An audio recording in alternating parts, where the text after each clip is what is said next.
All right. Hello, everybody. Welcome. Hi. Welcome. Hello. So great to have you all with us today. Welcome to our podcast on conscious creative culture, a series dedicated to expanding the cultural narrative on art, design, and culture, specifically arts and design that have been created to heal and expand our humanity. In our first mini-series, we are interviewing creatives and social impact public health advocates working at this fascinating intersection. We are asking the questions, why art and design? Why collaborate? How can we better collaborate? And why now? Conscious Creative Culture is a production of Taboo Health, and we are an emerging platform, community, and creative consultancy, starting a movement for collaboration between public health and art, design, and culture. Since 2017, our mission has been to use art, design, and culture as a means of educating, increasing accessibility, and fostering discussions regarding all aspects of human health and well-being at a collective level, or as we like to say, to make healing trend. I'm your host, Maria Chung, with my co-host, Rio Souza. We are your public health nerds and your cultural connoisseurs. Today, we're joined by our guest, Dr. Kate Sellen. Had the pleasure of getting to know Kate for the last 3 years, collaborating with her, but would love to introduce her to everyone else. So Dr. Kate Sellen is an associate professor in the Faculty of Design at OCAD U and the Canadian Research Chair in Health Design Tier 2. She leads the Health Design Studio at OCAD U. She was the inaugural director of the Health Design Master's Program. Kate spent her early career as an intersection designer, leading design research, digital strategy, and interaction design in the private sector. She now works on bringing in an inclusive and interdisciplinary design approach to healthcare design challenges.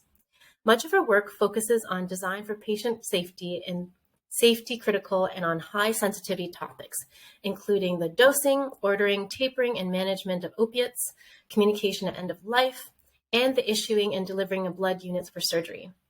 She previously held positions at University of Toronto's Technology for Aging Gracefully Lab, Knowledge Media Design Institute, and AT&T. Dr. Sellen, Kate, thank you so much for taking the time to join us on this podcast and sharing what you're up to with so many others in our community. Obviously, I know you and a bit about your background. So I'm going to let Rio actually ask you the first bit of questions. Sure. Thanks, Maria. It's a pleasure to be here.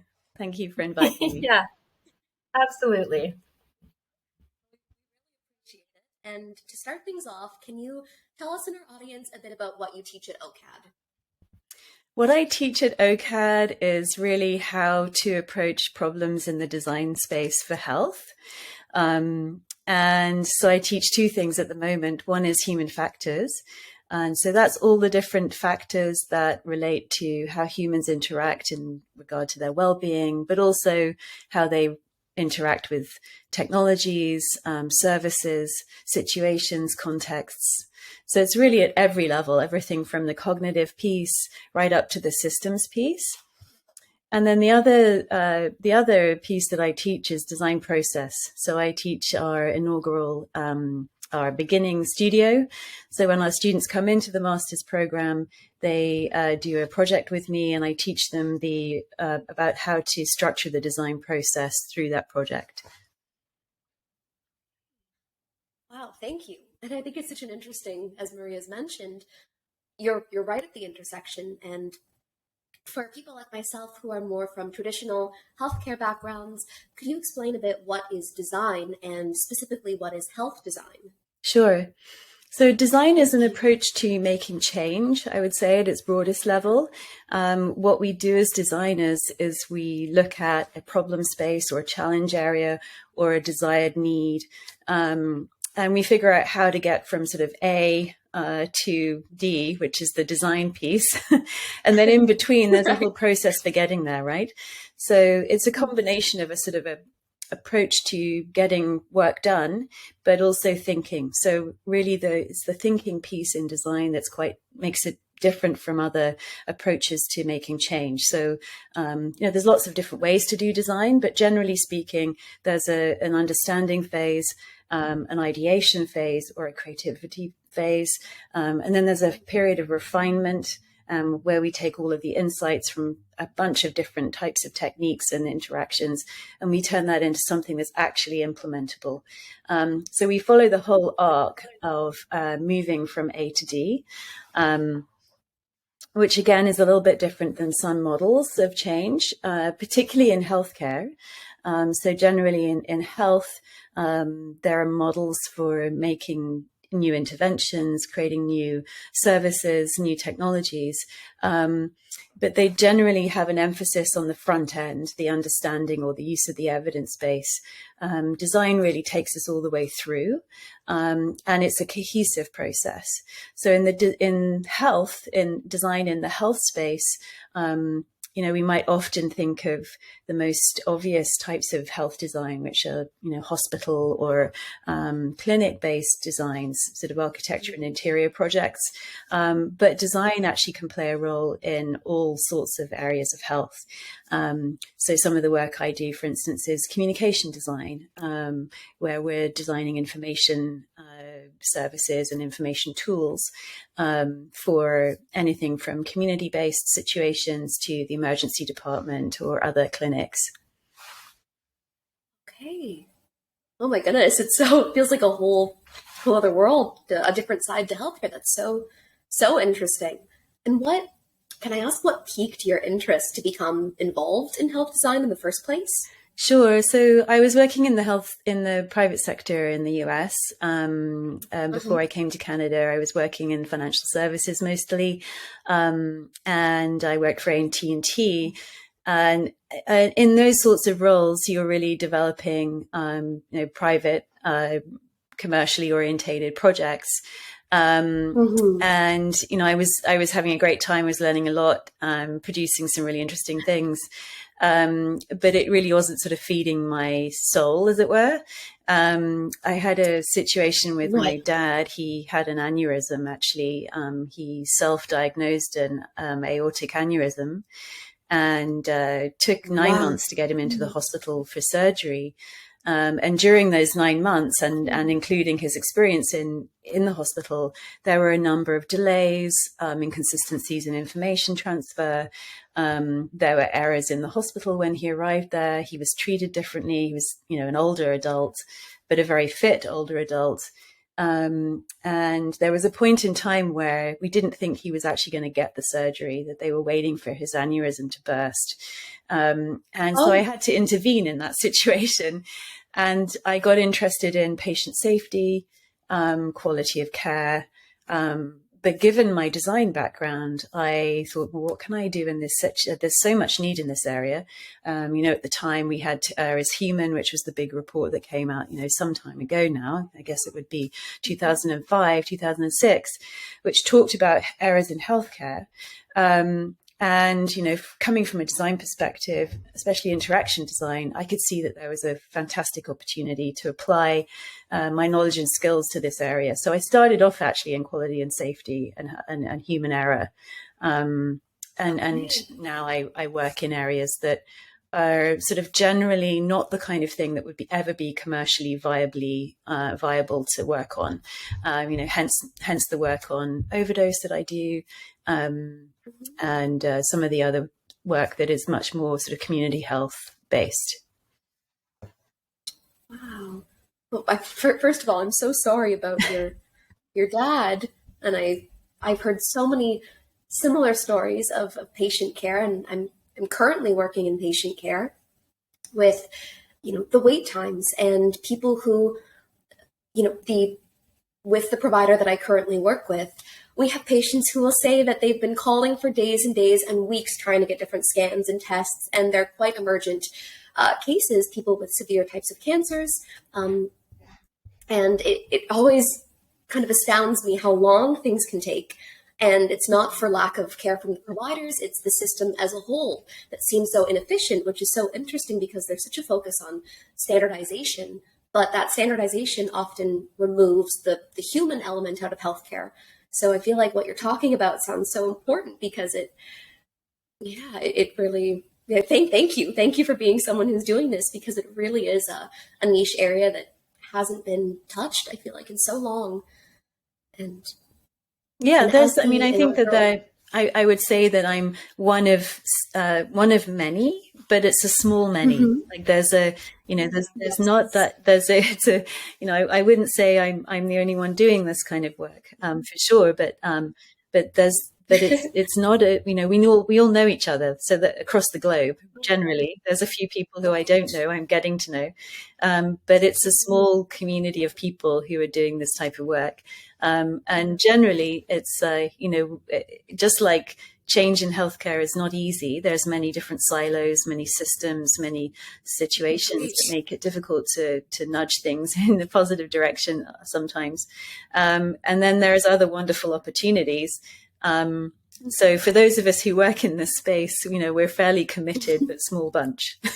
Mm-hmm.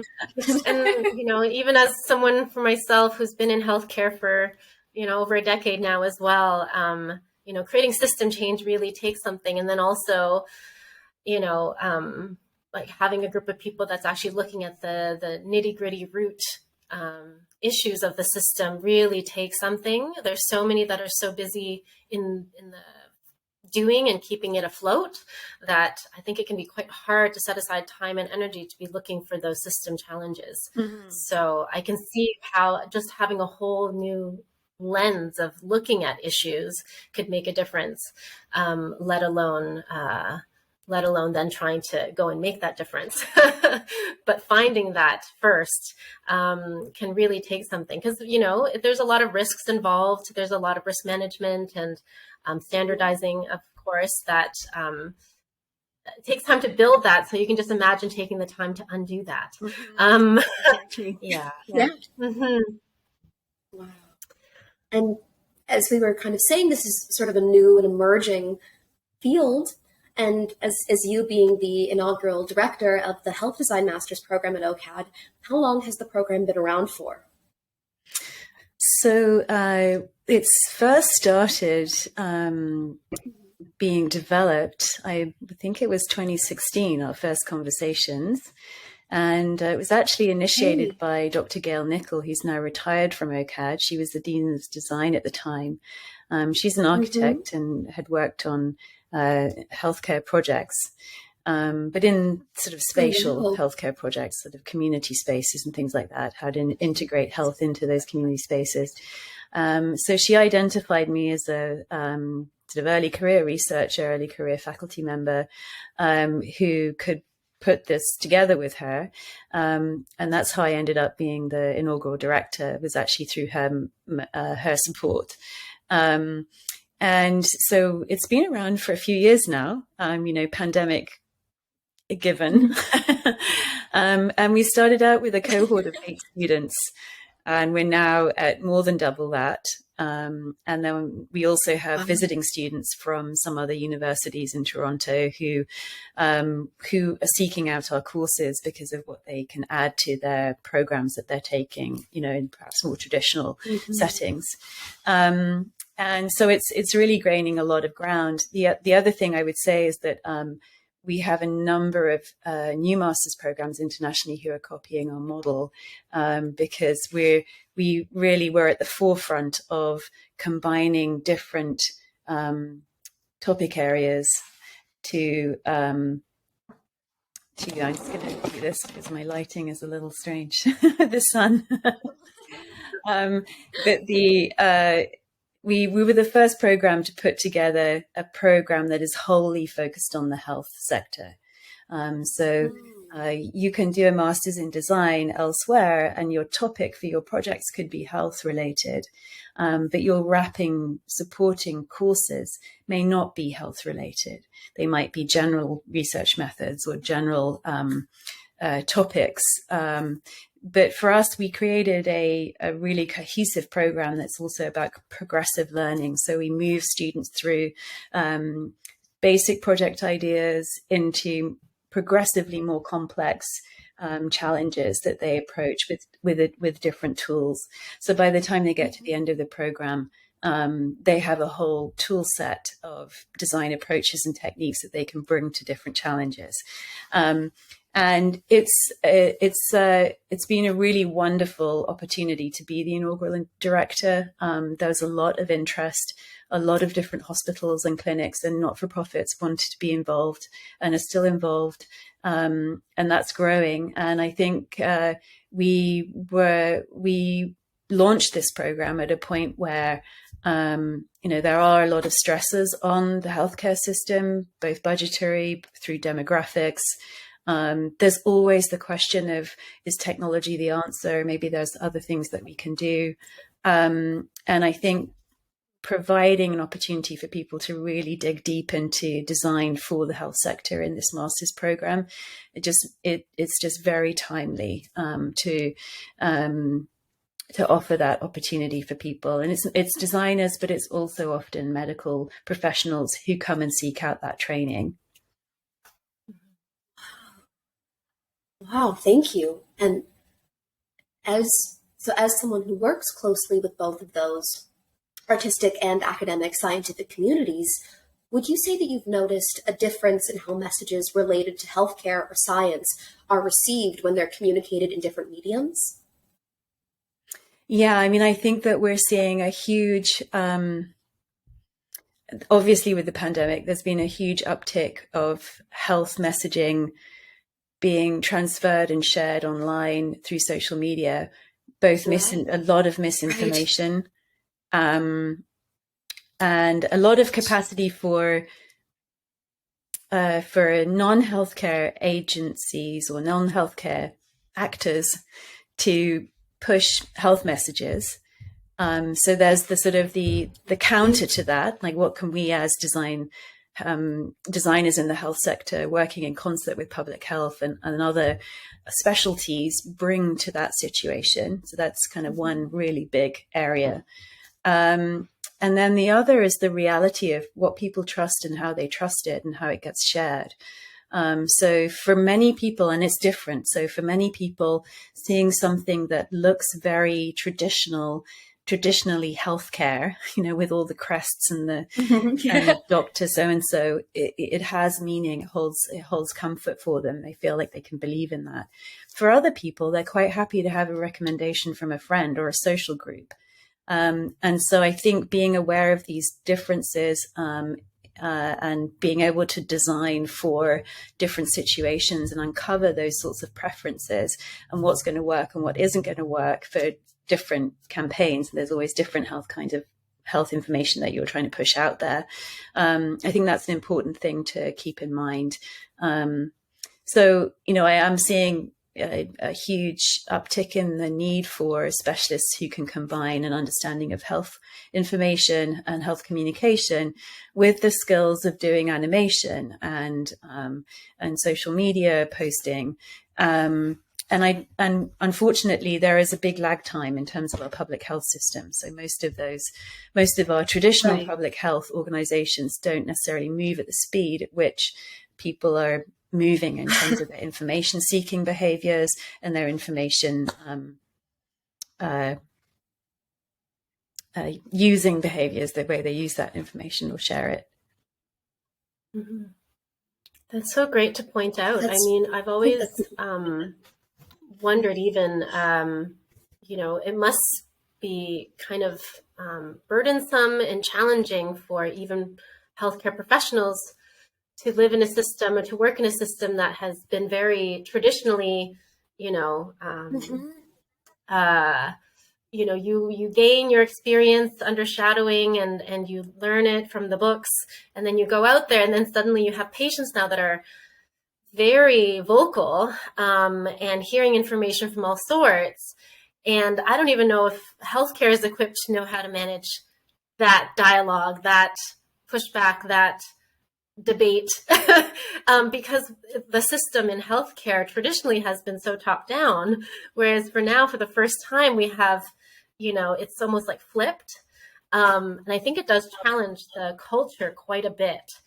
I find that really interesting that you say that, designers can help us be perhaps more present with like just where we are now, for better or for worse, when people come in with this type of empowerment, and how do we meet these patients, or how does the system meet, the public? that are coming with this new way of approaching their health too. I mean, so even when you're talking about designers understanding, designing things from products up to services, if you think about it, designers are being trained then to look at users from like everyday practicality up to even like system. How does that impact the system, which I find really fascinating. I'm not sure that healthcare is trained to think like that. We're trained to pick a specialty and then get in there and like focus on the specialty. Even me, I'm like, early on, I was like not a practitioner, public health. So I'm like macro thinking now. And I feel very like beside myself when I'm with a clinician. I'll understand their world, but I'm not really trained in it at all. I'm not trained to triage or diagnose or to function like that. It's just a very different way of being. I mean, I work with them, as a designer is to understand those different perspectives. Like what you're supposed to be doing as a designer is to postpone your own bias and understanding of something, which is, like I might have my own experience of the healthcare system, but that's not the experience of the health provider, and it's not the experience of the patient who isn't me. And so as a designer, a huge amount of our work is to figure out ways in which we can understand and bring different perspectives together. And so we do occupy this exciting position of being the bridge builder in some way, or the facilitator of change. Not necessarily, we don't hold knowledge that our end users or our stakeholders that get involved in design have. Our job is to surface that knowledge and experience and then do something creative with it, often together with the stakeholders that we're working with, to then produce something that's actually going to work in practice. And that's sometimes where, like you say, when you have a specialty, it's not usual to be able to see the whole arc of experience. So if, for a good example is the emergency department, where you might bring a specialist down to a particular case and then that specialist leaves again. That specialist isn't going to have an overall view of what the patient experiences or their family or experiences in that circumstance. Right. So as designers, we have the privilege of saying, well, we're going to sit with the patient and observe that whole experience. And then we can actually visualize that. So we use visual tools often to visualize the system, so that when we bring stakeholders together to say, maybe there's some information transfer piece that could happen here. It can be shared across this specialty, or it can travel with the patient, that we're able to show where the opportunities are in the experience. So the visual tools that we bring, I think, are really critical for that. And it's really a question of being able to bring people together towards an aim, respecting their specialties and respecting, their perspective, their lived experience and of a situation or a challenge. I think as in a system that has become so specialized, it's so interesting that anyways, it's very helpful to then have somebody bringing that back together. After everybody's become so very specialized. And that's just like the speed of which, healthcare has advanced, really, has gone one-to-one with, specializing further and further. But that's amazing to then have a skill set that would then help balance that out or round it out. I could see that being very, very, very useful. And I hear that from a number of different places too. I mean, just look at medical records. That's as an example. As a very concrete example, but that's a whole other conversation. Oh, it really is. It's and to kind of jump on what you just said about, it really is so fragmented. With all the specialties, there is obviously the benefit that people are so knowledgeable in their respective fields, and the level of training now that we have for different medical specialties is quite advanced and extensive. But there's, like you mentioned, those little gaps that things just manage to slip in patient care. When we talk about holistic health, it isn't necessarily, obviously there's a side that looks at alternative health practices, but that's not exactly what I mean by this. In terms of holistic health, is talking about the patient care experience as a whole. And that involves who are their caregivers, how are patients getting to and from the hospital, how are their specialties communicating with each other. And often in healthcare, doctors, and not to their fault, but based on the system, will show up and they'll treat what they're supposed to treat. And there are so many things that are missing that actually can really prevent and delay patients from accessing the care that they really need. And on sort of that note, have you personally noticed any shifts in the public health side or the scientific communities in being more receptive towards art and design as a medium of translating scientific ideas? Yeah, there's definitely been shifts. I would say that we're still in the sort of teething process, so the developing stage. I think there's certainly the idea that making change should involve understanding people's lived experience of something, I think is really actually a huge shift. And I would say that's probably over the last 6 or 7 years, I've seen that shift really develop. I think right now we're and co-design as an approach is a good example of that. Co-production in more sort of policy and program orientated health related work, where we're seeing sort of community based ownership of health initiatives. And I mean, that aligns with all sorts of concepts. It aligns with sort of community-based and inclusive types of commitments that we are seeing much more in the health sector. We're also seeing sort of special attention to the lived experience of particular chronic diseases. So including patient groups, patient advocacy in the structuring of new programs as feedback mechanisms, addressing particularly marginalized groups in some of the initiatives that get funded. And obviously there's priority setting. I don't get involved in that, but you can see that happening at the governmental and the provincial level, and then in the funding bodies in terms of research. But I do think that there's a bit of we're reaching a point where we actually have to address the next step. So after you, in the design process, we typically engage our stakeholders at the front end. We try to incorporate lived experience as early as possible, because as I say, as a designer, you're just coming with your own particular experience of life. You're not really coming with your stakeholders' experience. Could be very, very different from your own. But we get to ideation and actual implementation and refinement. What I do see happening in the health sector at the moment is this commitment to inclusion and co-design types and participatory types of approaches. But the piece that we're missing at the moment is the refinement piece and the actual design work. So you can train and develop capacity in design thinking. You can develop capacity in co-design participatory techniques, but you do need designers who know how to put interiors together, or do architecture, or do graphic production, animation production. You need that sort of those solid foundation in product or industrial design to actually realize a suite of tools to implementation. Excuse me.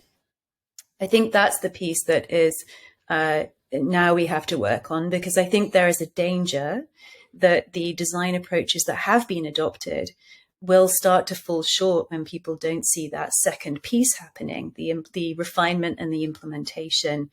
And because we want successes, right? Design is about having a really good fit between the need and the solution. And so that arc has to be in place really strongly in order to achieve that. So I think we're a little bit of at a moment where we need to solidify some of our connections between the co-design and the participatory work and the actual design work of getting to implementation. Okay, so that's kind of, I guess, where you see the future of this type of educational program in this industry going is, what would you say, and you touched a little bit upon this, but people and students who are considering entering this industry, what would your hopes be for those students and for the health design industry as a whole? Yeah, I think, well, there's the private sector and then there's the public sector. I think for the private sector, I'm reminded of a student project that we ran in our very first cohort. We had some amazing students working on PPE and adjustments to PPE design. Oh, wow. And they did some incredible work. It was really great. But there are two commercially viable companies that work in the PPE space generally, and they do lots of other things too. And so it's incredibly hard to bring new ideas to market without having to just sell the IP forward. And often in those cases, the IP actually doesn't make it to market because there's no incentive, right? There's no actually competitive incentive for a situation where you've got only two large players in a domain. So, in terms of the private sector, I would hope that it would be easier, or a little bit that the marketplace was a bit looser, so that smaller companies could emerge from student projects and work and projects with clinics and with healthcare providers. Because it's incredibly difficult to get from that leap between the concept and the refinement of the idea and the actual marketplace. And I think that the Canadian landscape for health innovation in the private sector has some really great success stories. We have, especially in the interactive sector, we've got some really good examples. And then we also have some failures.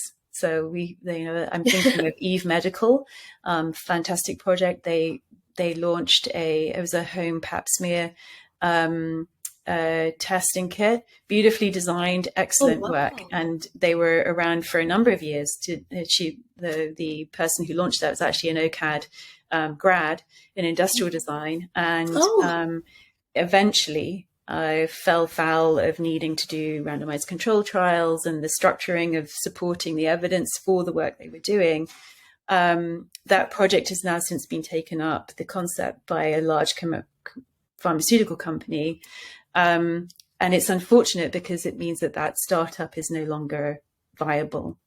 So I think there's just the landscape is very hard for small designers to get their work into place, regardless of how good it is. Like you can have it. So I think there's something there that needs to be addressed, and structurally, in terms of how we fund and support entrepreneurs in the health space. In the sort of for graduates of our program who are working, who want to work in the sort of the government sector or the not-for-profit healthcare sector in hospitals and hospital systems, I think there's a ton of opportunity. And I do see that there could be, in sort of solving the structural issue that I just described with the marketplace. I do think that some of the larger healthcare systems and healthcare groups could play a role in supporting those entrepreneurs, that there's a really good alignment between the motives of some of our healthcare systems or groups and the motives of our entrepreneurs, where they'll have these great ideas and they need somewhere safe in order to really develop them, to get them out into the market. So I think there's a role there. And there's certainly a ton of opportunity to work with our care provider and program development groups. The sorts of organisations like Cancer Care Ontario, who take care of a suite of programs, right? And they've been doing some amazing work. We've seen lots of graduates really have fantastic first careers in health design through them, where they're working on system level and service design for cancer testing and cancer diagnosis processes. And those are really great opportunities. And then we see a burgeoning sector in sort of consultancy, where our graduates are seeing more and more opportunity with small service design and some larger service design organizations who provide consulting services to the healthcare industry. So great. I mean, I was just going to say that you just addressed the point, whereas are there organizations at the government level that are taking on designers now? And I'm happy to hear that for more of the system level, projects or innovation and all of that. And to hear them being open to, another skill set is amazing. And are you finding that, to your point, are you finding that then these organizations end up developing, say, a department, or what happens once the internship is done? Yeah, I think that traditionally, I don't think there's a role for designers in traditional healthcare. So I'm just curious, like, where do they end up? I mean, you see it happening in, there's a few hubs that have developed. We have a number of graduates at North York General who are running design-based, quality of. They often get involved in quality of care because a group that addresses quality of care across an organization does have viewpoints into, communication channels across a number of silos, right? And so that's a really good entry point opportunity for design work in these organizations. And then I think of every other whole hospital health system in Ontario where we have groups of people who are doing similar work, who are making gains in terms of bringing small changes into those organizations, but also doing larger projects that are sort of collaborations. So I think the hub concept is a very strong one. We see that also outside of Canada, in the US and Australia and the UK particularly, which is slightly different from the European experience, where those design roles have been embedded in the health system for a long time. There's not actually a sort of separate hub necessarily. There'll be designers on staff who support new initiatives, whether it's physical sort of architectural interior or graphic communication, interactive stuff, which is really, I think, a good model to have because you're embedded and, your role is assumed. You're not advocating for your role. So I still think that we're in a situation where we're sort of advocating for our role in many ways. Maybe not so much in the interactive space where there's information design and interactive design groups within systems and service provision or IT groups. But I think the techniques are a little bit different there. They're not necessarily as participatory or as inclusive. They tend to be a little bit more technology driven. Mm-hmm, mm-hmm, mm-hmm. Yeah, and that seems a bit more tangible, I think, when people, I can be the first to say that when it comes to healthcare, traditional healthcare and technology, we're happy to bring an expert or someone else to come in with that skill set. So in that space, I think we do really appreciate designers because we think, oh, that's your realm. But actually on that point, what would be your advice to any designers looking to switch into like healthcare or health design? And even designers that are looking to cover topics even like opioids, like the sensitive topics, like community-based work that's maybe not as black and white as clinical, issues or product issues. What would be your tips around that? Yeah, I mean, there's two different entry points, I think. If you're coming from the healthcare provider perspective, it's about really understanding the process, like the design process. So that's really the key piece. And also the kind of thinking that goes along with it. So how do you bring in different perspectives? How do you visualize that? How do you work with other people to create and ideate and be creative, and then refine that? And how do you work with designers, right? How do you actually bring in a really good team of people who can work together with you to produce and refine and implement? From the sort of perspective of designers or creatives who are looking to work in the health sector, I mean, one of the easiest entry points I see for many people is to work through something that has meaning to you. Perhaps it's a family member's experience, or it's a personal situation that you're in, or perhaps you're living with a chronic disease yourself, and to interrogate that through the different lenses of the evidence base and the lens of social science of medicine or medical anthropology, and really expand your sort of thinking on an issue so that we're thinking creatively beyond our own experience, but we're also thinking creatively from different disciplinary perspectives. Because I think that's the other thing that we have the opportunity as designers to do, is to draw on all of this thinking, all of this really great concept exploration that happens in many different disciplines. Whether it's public health or anthropology or social sciences or sociology. Some of our nuggets of understanding, for instance, the concept of stigma, that's not something that we as designers come up with, but it's something that we integrate into our design process through reading and through engaging in the social science literature on stigma or the anthropology of drug use. And when we bring that in together as designers, it's a sort of integrative mode that we're in. We're integrating from all of these different types of thinking and ideas and research. We're bringing that together and translating that into what I tell students is a point of view. So develop your ability to develop a point of view on something.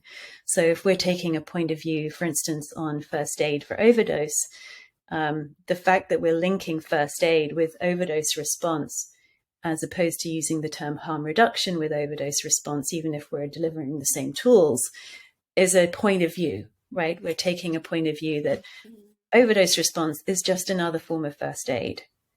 If we're going to address stigma, then we should be treating it as a regular type of first aid. And that's a point of view that then leads to a different set of design outcomes.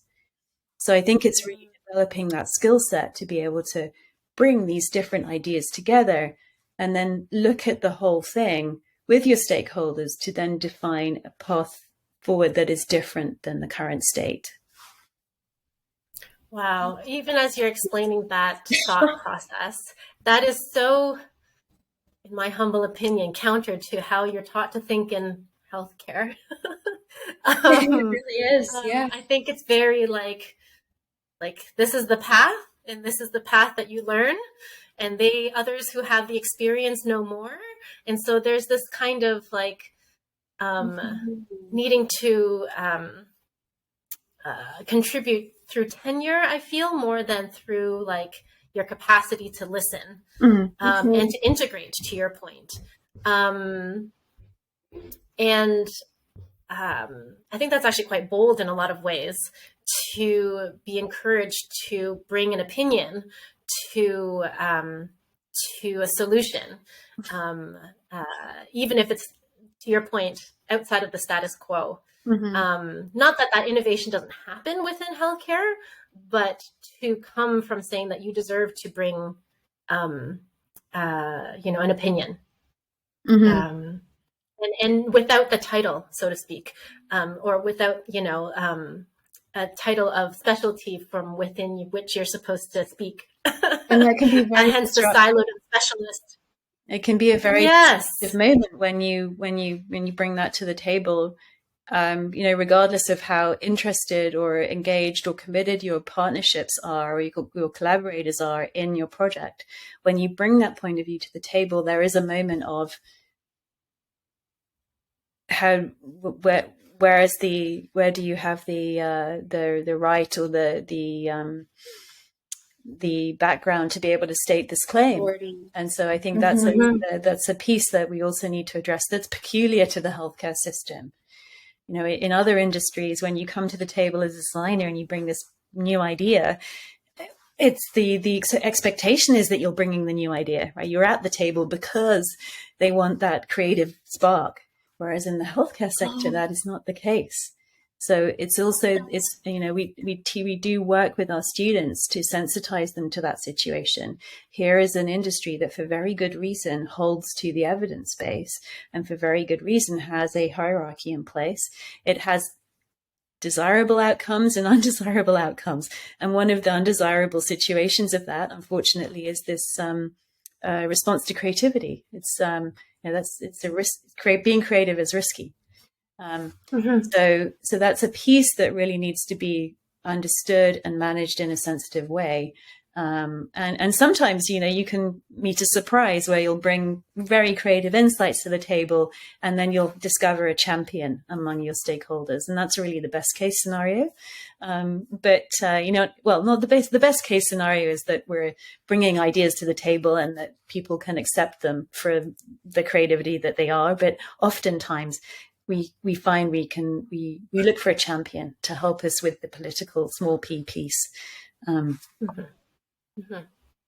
I think what you're mentioning about was something I think that the scientific community often discusses about innovation. And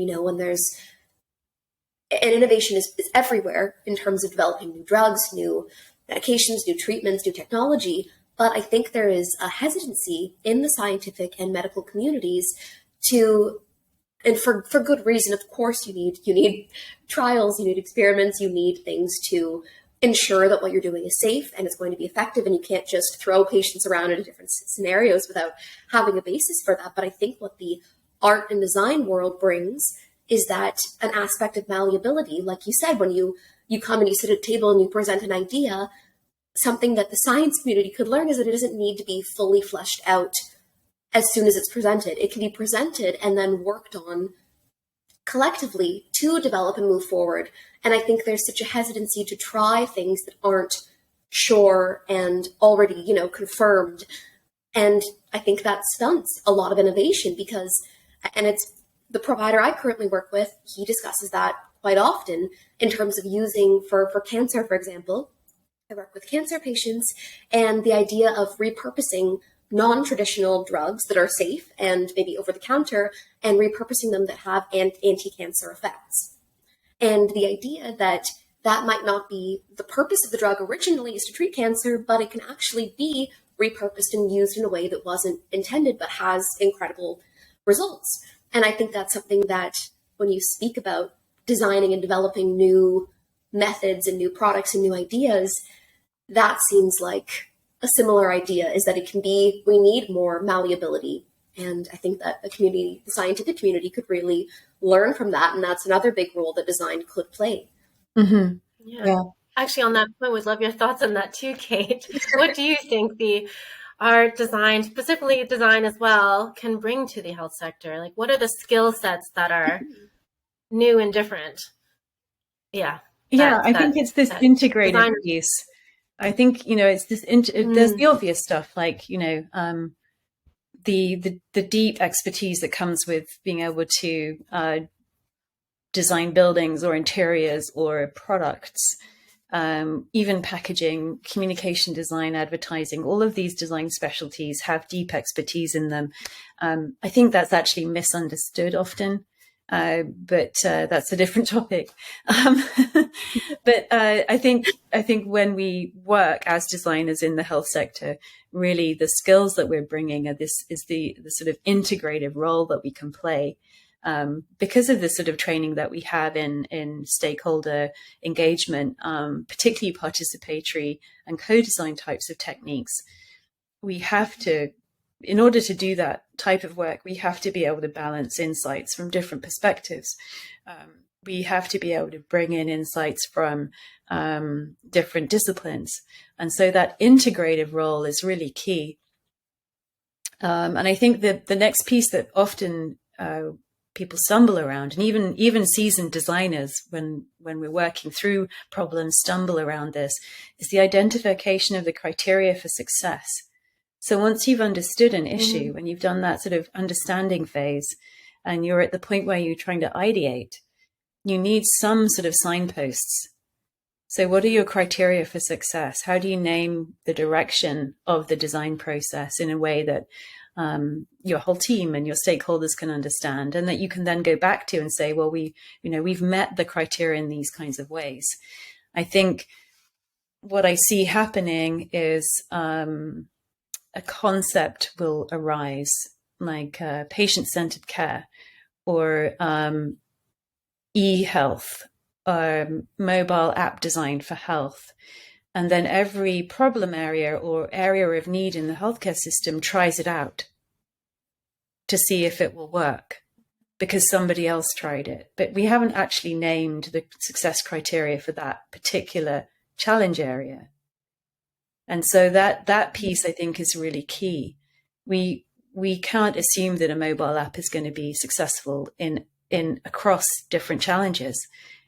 But we try it.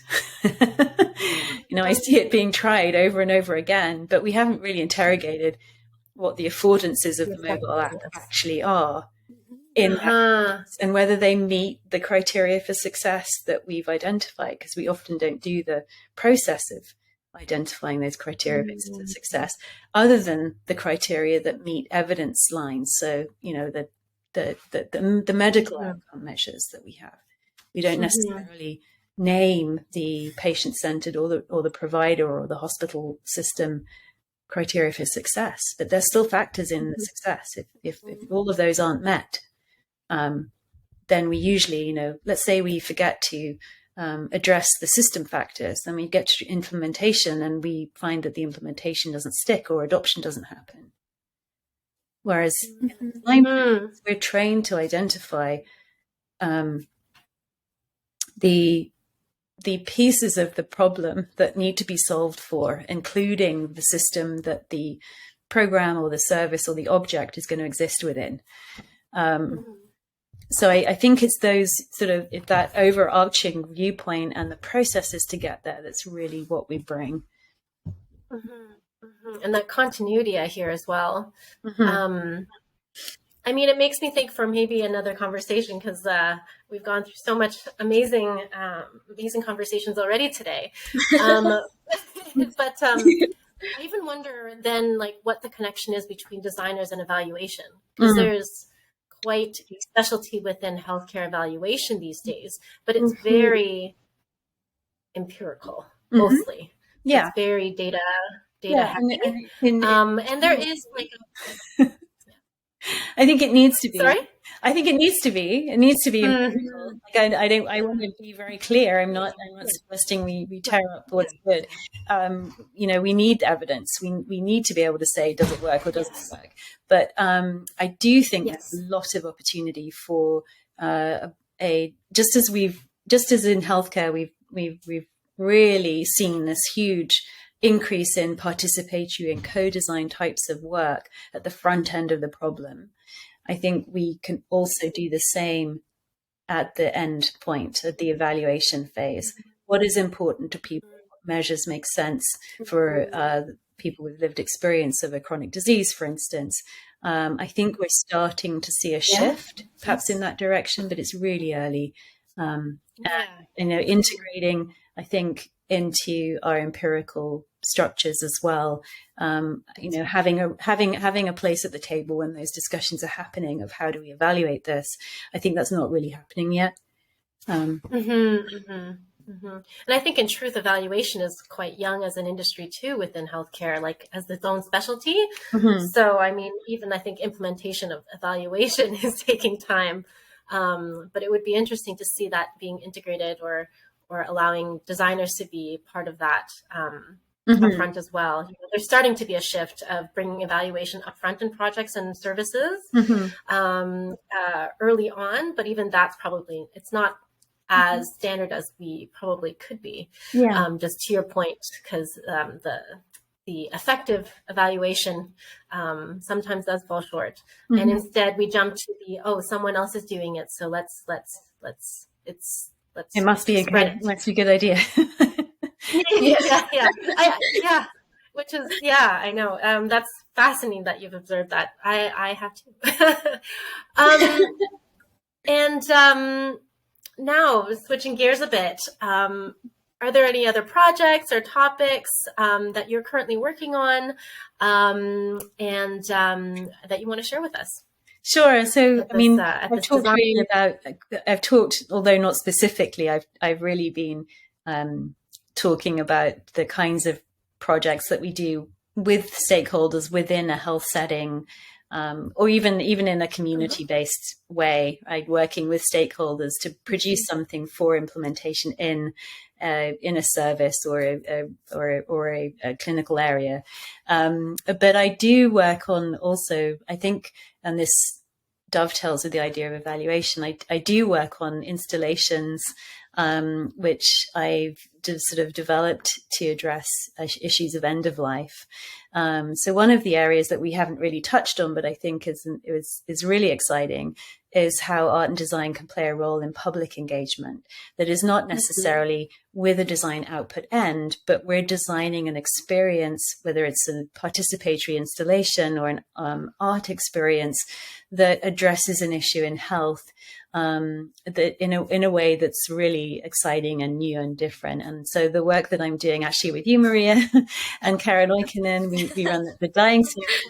It's an exciting moment where we're now thinking about this opportunity to be back in person, and installations. You know, I myself like to work on interactive work where people, members of the public, can walk up to the exhibit and actually work with materials to express something or contribute something or evaluate something. And so I'm working on that now. I'm working on the next installation. It will be around the topic of end of life again, probably dovetailing with the issue of digital connection at end of life, because I think that there's probably some experiences during the pandemic that are worth considering.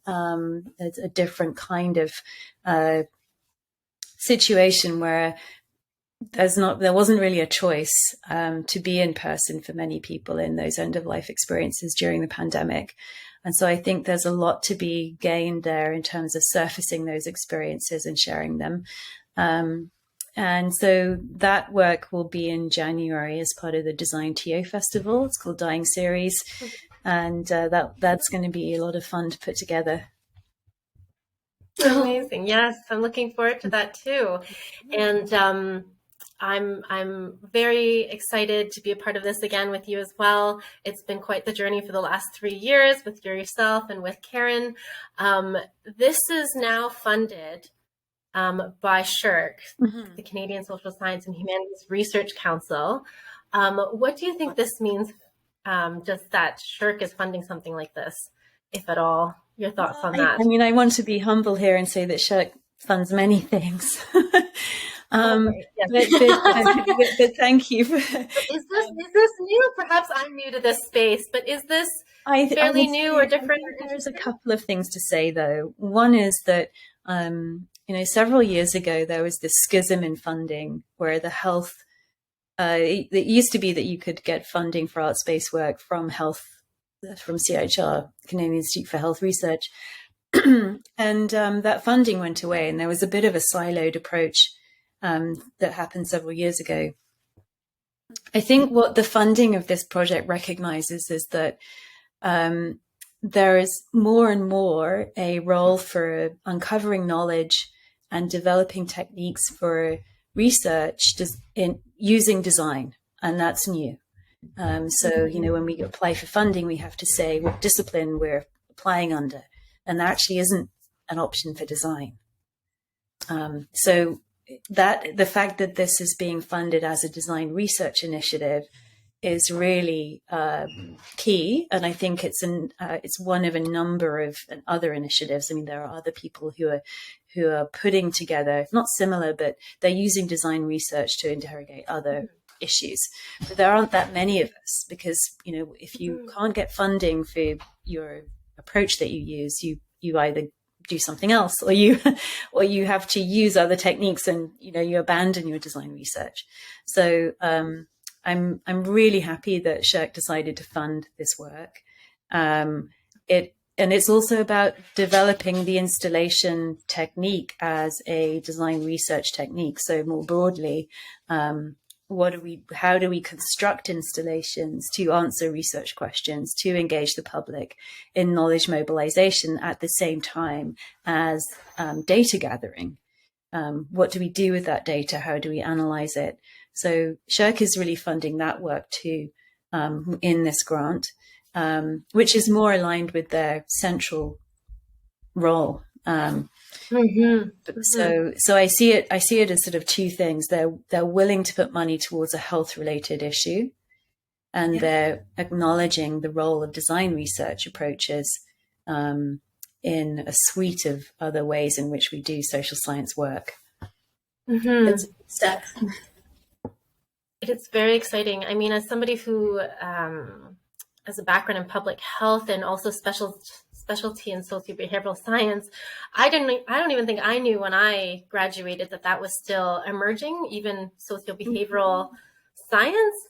And then to now see that combined with design and art, I find is absolutely fascinating. I personally, from my anecdotal experience of our own festival, of course, could be sounding like I'm tooting my own horn, but with my training, just observing a space in the public where people get to express, where people get to share, where people get to see others in their sharing of an experience, from a socio-behavioral standpoint is pretty rare to have such a public space for this type of content.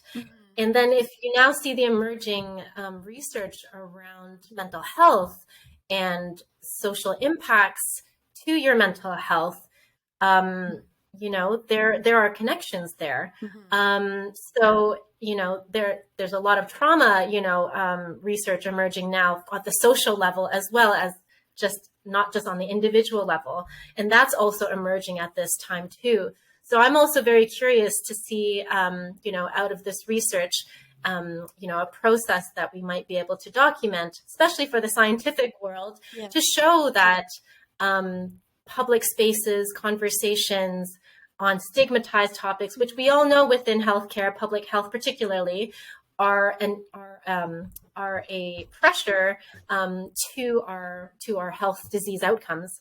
But how do we have an intervention that actually reverse engineers that, is something that I'm very curious about.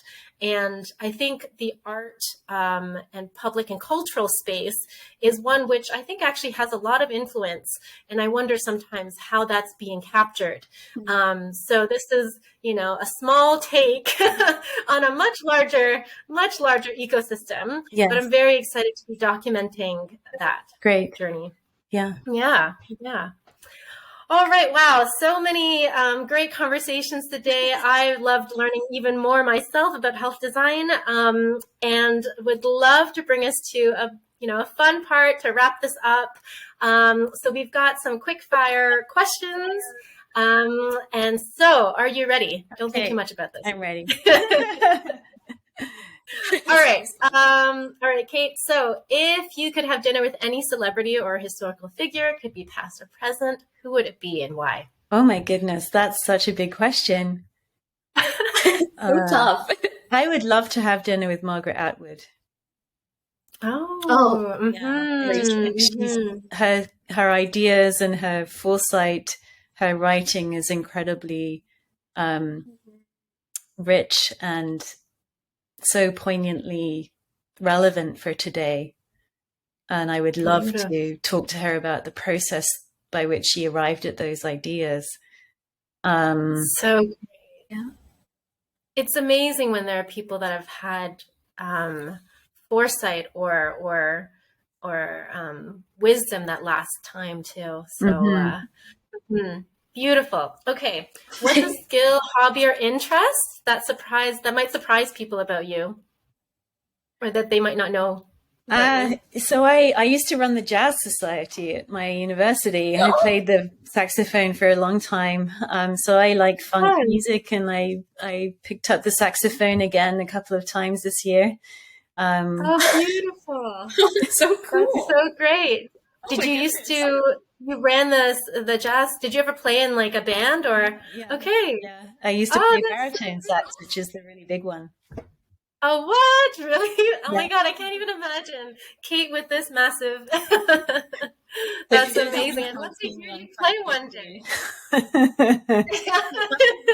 Next episode will be Kate playing for us. That'll be our outro. Yes, please. I love it. Okay. When was the last time you experienced content or design that felt like a microdose of healing? Maybe you felt seen or you felt connected, like in that I went to an opening on Thursday at the power plant. It's called Arctic Amazon, the exhibit, just by my friend Gerald wow. McMaster. He's an amazing curator. He has an Order of Canada. I'd really recommend you go see his exhibit. He's an Indigenous art curator, and the work that he has in that exhibit is amazing. There's some pieces that are by an Amazon Indigenous drag queen called Uria, and she positions herself in the environment, covers her body with detritus and landscape, and it's difficult to describe, but it really, for me, just illustrates the issue of destruction of the environment, especially in the Amazon area. Just the way that they use their body in the context of the photography that they construct is quite stunning. And so to me, and although I would say from a personal perspective, it reflects something I feel is happening, but I'm not really expressing. So this artwork really expresses that sentiment of the soul of nature, or the idea of nature and its destruction. So I'd recommend, if you have an opportunity to go see it, it's on for, I think, most of the time. great. At the power plant. Okay, I will. I'll go pass by. And what is something that the child version of yourself would be most proud of today? So